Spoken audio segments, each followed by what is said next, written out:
Everyone was certain it was over. The world's biggest girl group had gone quiet. The stadium lights were off. The group chat, the one with 4 billion combined social followers, had gone dark.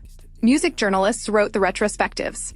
Industry analysts ran the numbers. And fans who had waited patiently through 2 years of silence began to quietly, painfully, let go. Then something happened. Something nobody planned. Something even the most obsessed fan didn't see coming.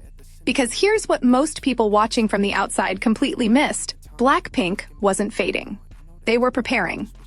And what happened next, on August 8th, 2026, nobody predicted. Part 1. The silence. To understand why August 8th, 2026 means so much, you need to go back to 2023. Specifically, to the silence.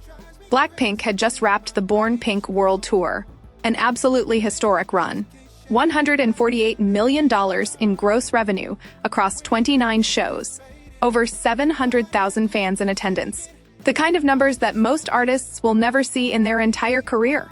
By every conceivable metric, BLACKPINK was at the absolute peak of global pop stardom. And then, nothing. YG Entertainment went quiet. No group announcement. No comeback teasers. No joint content. Just 4 individual women, suddenly spinning off into their own separate orbits. The internet, predictably, filled in the silence with fear. Speculation started small, a tweet here, a Reddit thread there, but it grew into something that felt almost like grief.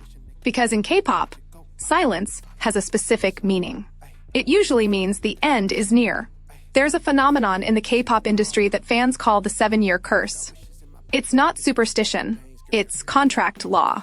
Standard artist agreements with Korean labels typically run for 7 years, and when that clock runs out, groups fracture. They always do. History is littered with them. Disbanded lineups, bitter legal disputes, members who never shared a stage again. BLACKPINK debuted in 2016. The math was terrifyingly simple. Then came the media narratives. Entertainment reporters ran pieces with titles like, "Is this the end for BLACKPINK?" Music industry analysts appeared on podcasts explaining the economics of K-pop disbandment. Even some longtime fans, the ones who had stood in the rain at fansign events, who had learned the Korean lyrics phonetically, began to accept what felt like the inevitable. YG Entertainment's response? A carefully maintained wall of silence. No denials, no confirmation. Just a corporation doing what corporations do when they have nothing to say, saying absolutely nothing. And for 2 years, 2 full years, the world watched 4 of the most famous women on the planet drift apart publicly, while whatever was happening behind the scenes remained completely invisible. But here's what nobody was paying attention to behind the scenes. Each one of them was doing something extraordinary on her own.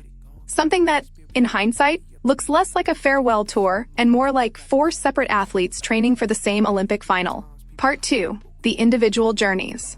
Meanwhile, across 4 continents, 4 women were rewriting what it meant to be a global pop star. Separately, simultaneously. And in ways that would make their return feel not like a rescue, but like an inevitability. Jennie. Start with Jennie Kim. Because if you weren't paying close attention, you might have assumed she was simply doing what celebrities do between group activities. Brand deals, magazine covers, the standard maintenance of fame. That would be a serious misreading. During the hiatus, Jennie did something genuinely unusual for a K-pop idol operating under a legacy label. She built infrastructure. She founded her own label, Odd Atelier, a creative company that positioned her not as a solo artist extending a group contract, but as an entrepreneur with full creative control over her output. She appeared in HBO's The Idol alongside The Weeknd, a decision that put her in front of an entirely different international audience, one that had never engaged with K-pop at all. She became a fixture at Paris Fashion Week. She built a luxury fashion identity that no algorithm could have manufactured. And then, quietly, she walked back into a recording studio. Not because she had to, because she chose to. Lisa. Meanwhile, across the world, one member was quietly building something that would make the anniversary even more significant. And she was doing it from a country that had been waiting for this moment her entire life. Lisa, Lalisa Manobal, is Thai, born in Buriram. And during the group hiatus, she didn't just launch a solo career. She launched an empire. Her single Rockstar became a cultural phenomenon in Southeast Asia, the kind of track that doesn't just chart, it soundtracks an entire region's summer. Her follow-up work, released through her own label Loud, demonstrated something genuinely rare, an artist who had leveraged major label machinery to build an independent foundation underneath it. Lisa performed to sold-out crowds across Thailand and Southeast Asia at a scale that revealed just how enormous her personal fanbase had become, separate from and parallel to the BLACKPINK machine. She collaborated internationally. She headlined. She proved that whatever BLACKPINK's future held, her individual commercial power had evolved into something entirely self-sustaining. And then she, too, went back into the studio. Rose. Of all 4 members' solo chapters, Rose's may have been the most musically significant. She signed with Atlantic Records, a deal that signaled serious international ambitions, and released Apt, alongside Bruno Mars in late 2024. That single wasn't just a hit. It was a moment. A track that crossed genre lines, demographic lines, and the usually impenetrable boundary between K-pop and Western mainstream radio. It proved that Rose, Park Chae-young from New Zealand, raised in Australia, had a musical instinct that translated without needing translation. Her debut album, Rosie, followed in December 2024. Critics who had spent years wondering what she sounded like with full creative freedom finally had their answer. The album was vulnerable, carefully constructed, and unmistakably her. It wasn't K-pop. It wasn't Western pop. It was something new. And it made everything that came after feel inevitable. Jisoo. Kim Jisoo's path during the hiatus was perhaps the most quietly layered of all 4. She had already demonstrated her acting range in the drama Snowdrop, where she played the lead role opposite Jung Hae-in in a production that, whatever its controversies, showed the world she was a performer with serious dramatic reach beyond the stage. Her solo music debut, with tracks like Earthquake and Your Love, was deeply personal, an artist choosing vulnerability over spectacle, which in K-pop requires a specific kind of courage. Like her bandmates, she founded her own company, Jisoo. The message was consistent across all 4 of them. Even though no one had coordinated it publicly, each woman was building a foundation, not an exit strategy. And here's the thing you have to understand. None of this was accidental. When you look at the hiatus period as a whole, not through the lens of fan anxiety or media speculation, but through the lens of what was actually being constructed, it looks less like 4 people drifting apart and more like 4 architects preparing to build the same building from 4 different corners. Part 3. Why this moment matters. So why does this matter to anyone who doesn't even listen to K-pop? That's the right question, and it deserves a serious answer. BLACKPINK didn't become the most subscribed music artist on YouTube, a record they broke in 2022, by appealing only to existing fans of Korean popular music. They became that by doing something the global music industry had never quite seen before, building a genuinely multicultural act that operated simultaneously at the highest levels of Asian and Western pop culture. They performed at Coachella, not in the smaller tent. On the main stage, the first Korean girl group in the festival's 25-year history to do so. 60,000 people watched them in person. Millions more watched the live stream. And in doing so, they didn't just represent K-pop, they redefined what a non-English act could be in an English-language market. The YouTube records, the Billboard achievements, the Spotify monthly listener numbers that rival Taylor Swift and Beyoncé in certain global markets.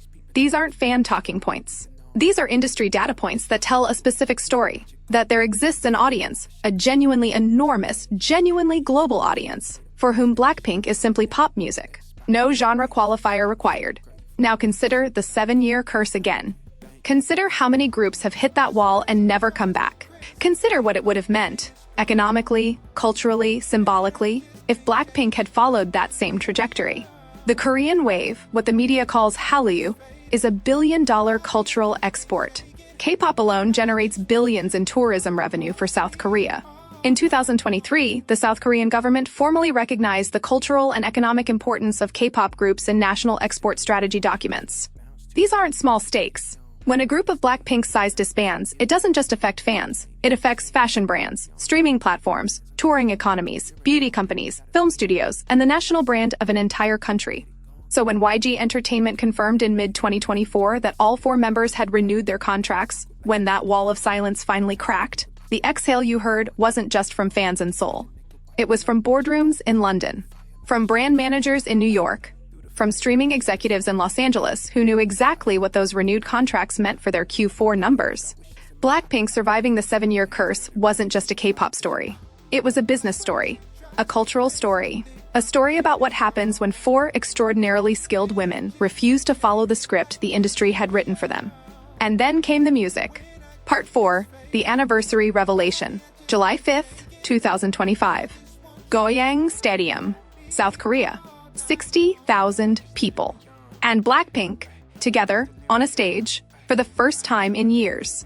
The opening night of the Deadline World Tour was, by any standard, extraordinary.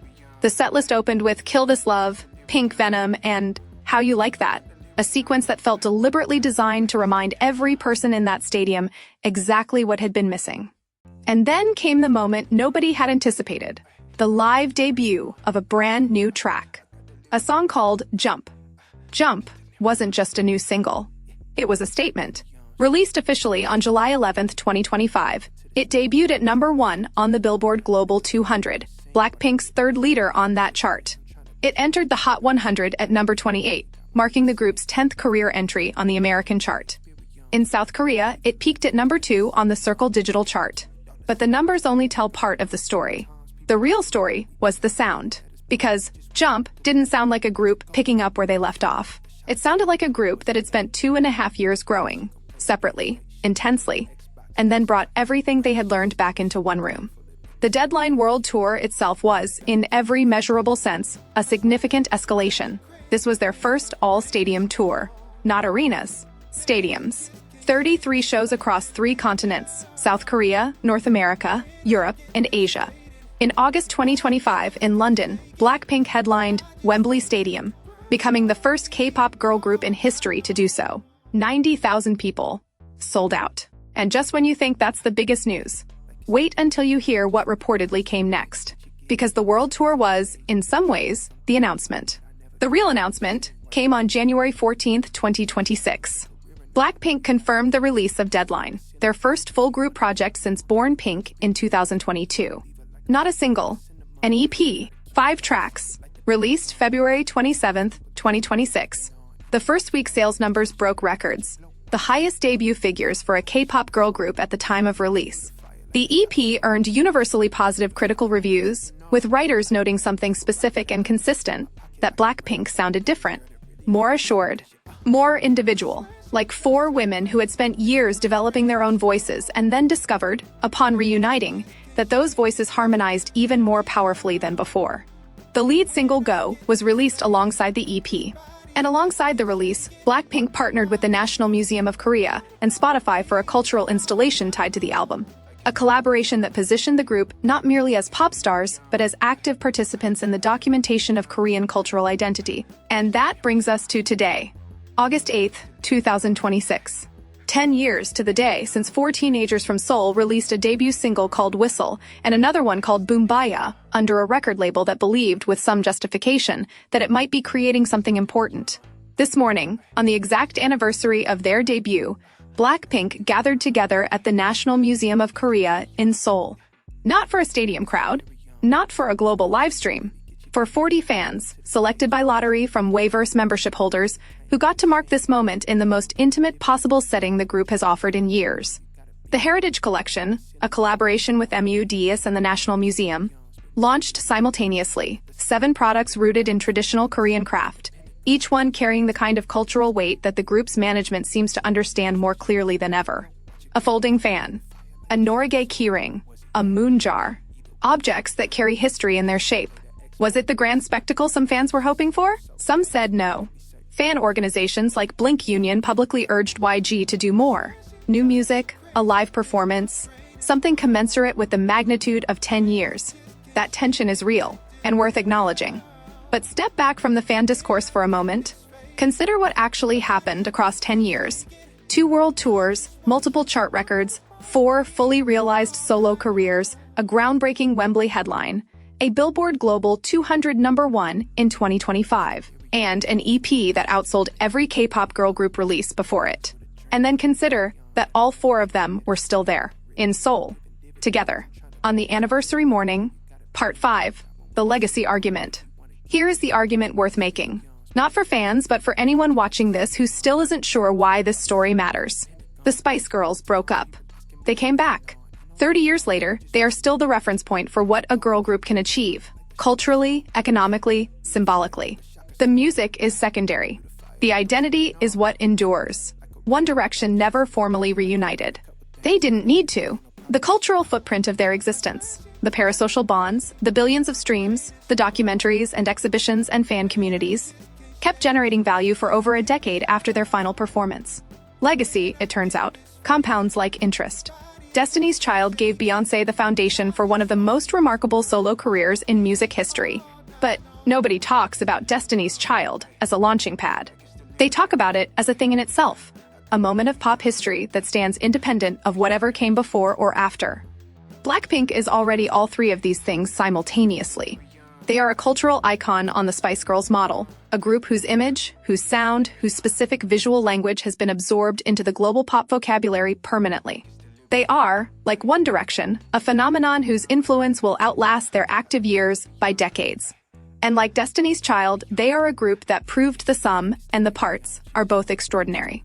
But there is something BLACKPINK did that none of those groups quite managed. They crossed language. They became a genuinely international act, not by singing in English, not by erasing where they came from, but by being so undeniably themselves that the world had to meet them where they were. That is genuinely rare. It may be historically unprecedented at the scale they achieved. And 10 years in, with 2 world tours behind them and a third in the books, with 4 independently thriving solo careers and a newly released EP that broke records, with 4 women standing in a museum in Seoul on the exact morning of their anniversary, the argument isn't whether BLACKPINK changed pop music. The argument is whether we were paying close enough attention to notice while it was happening. Music, at its core, is about the moment when something you feel meets something someone else made, and you realize you are not alone. BLACKPINK, across 10 years and 4 continents and an impossible amount of noise, kept finding that moment. They still are. 10 years is a long time to root for something. And if this video made you feel something, whether you've followed BLACKPINK since Boombaya, or you clicked because the title intrigued you and now you're not entirely sure what just happened to your afternoon, that's exactly the point. Leave a comment below. Did you think BLACKPINK was done? What changed your mind? Or, if you're new to this story entirely, what's the part that surprised you most? If you want to go deeper on the solo careers, what Rose's album Rosie actually sounds like as a standalone project, what Lisa's Loud era means for independent Asian artists, how Jisoo and Jennie built labels at the same moment, that's the next video, and it will be worth your time. There are stories worth following. This one has been one of them.